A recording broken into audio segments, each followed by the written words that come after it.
खैर लॉकडाउन ने इस समाज में एक नई पहल तो लेकर आया कि इस लॉकडाउन ने इस पूरे समाज तक भी एहसास करा दिया कि जब बीमारी कारण लोग मास्क लगाया करते तो न्यू कहा करते हाय मारा जी घबराव है सांस को नहीं आनता। तो देखिए कुछ महीने में कुछ पल में है ना लोग इतना थर्रा गए थे उस मास्क तो इतना डरन लग गए थे।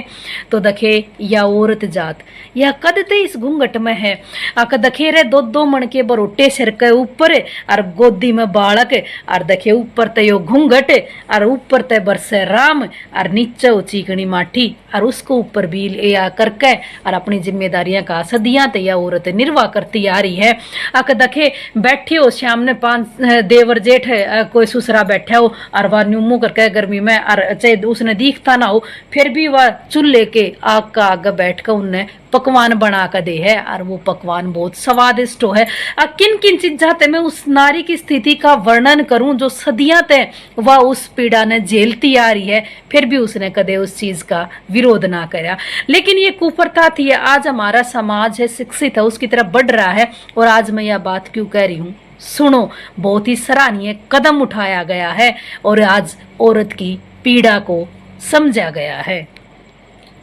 दकेरा गांव ढाणी बिरण जिला भिवानी में एक ऐतिहासिक फैसला लिया गया और ये फैसला डीसी महोदय के अनुग्रह पे लिया गया और जो निर्णय लिया गया उस गांव के बड़े बुजुर्गों द्वारा पंचायत द्वारा बहुत ही सराहनीय कदम उठाया और इस फैसले ने ये दर्शा दिया है कि हमारे समाज में शिक्षा की लो है उसकी चमक है वो फैल रही है क्योंकि शिक्षा रूपी दीपक वो दीपक है कि जो बंद कमरे वो कहते हैं ना कि जिस प्रकार से एक बंद कमरे के अंदर एक दीप प्रज्वलित करने से उस पूरे कमरे के अंधकार को मिटा देता है ठीक उसी प्रकार से शिक्षा रूपी दीपक अगर हमारे समाज में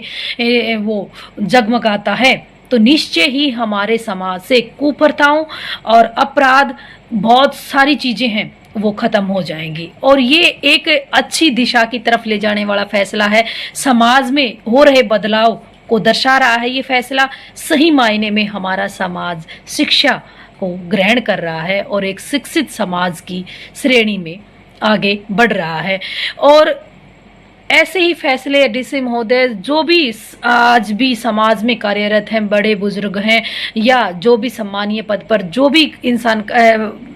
व्यक्ति कार्य कर रहा है उन सबको बढ़ चढ़कर हिस्सा लेना चाहिए। ऐसे ही कुप्रथाओं के खिलाफ आवाज उठानी चाहिए अनुग्रह करना चाहिए हमारे समाज को प्रेरित करना चाहिए। और हमारे समाज में सबसे बड़ी एक कुप्रथा है वो है दहेज प्रथा कि जैसे घूंघट बैन करने पे गांव वासियों ने जो निर्णय लिया ठीक उसी प्रकार से भारत के सभी गांव सभी शहरों सभी चाहे बच्चा हो बुजुर्ग हो चाहे स्त्री हो पुरुष हो सभी से मैं एक निवेदन करती हूँ कि इस कुप्रथा के खिलाफ भी अपने विचारों को बदलना चाहिए कि ये कुप्रथा इतनी भयानक है कि पूरे से पूरे परिवार को परिवार से लगते रिश्तेदारों तक को खत्म कर देती है ये कुप्रथा कि इसके खिलाफ भी आवाज उठानी चाहिए और सराहनीय कदम उठाने चाहिए कि चाहे बेटी का ब्याह और चाहे बेटे का हो कि ना तो हम दहेज लेवा ना हम दहेज देवा कि सिर्फ एक गिलट के 1 रुपये वो चांदी का भी नहीं कि एक गिलट के 1 रुपये तक चाहे वो कागज का हो उससे हम रिश्ता करांगे और ना हम धन लेवा किसी का ना हम धन दिया क्योंकि जिसने अपने बेटी दे दी उससे बड़ा कोई धन नहीं होता और देखे उससे तय अगली पीढ़ी मारी बढ़ेगी तो इससे बड़ा धन और के चाहिए। और यह कुप्रथा है ना हमारे समाज में बहुत सारी बहन बेटियों की बहुत सारे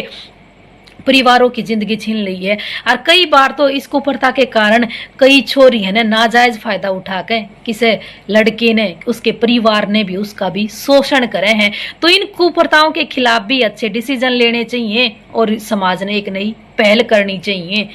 तभी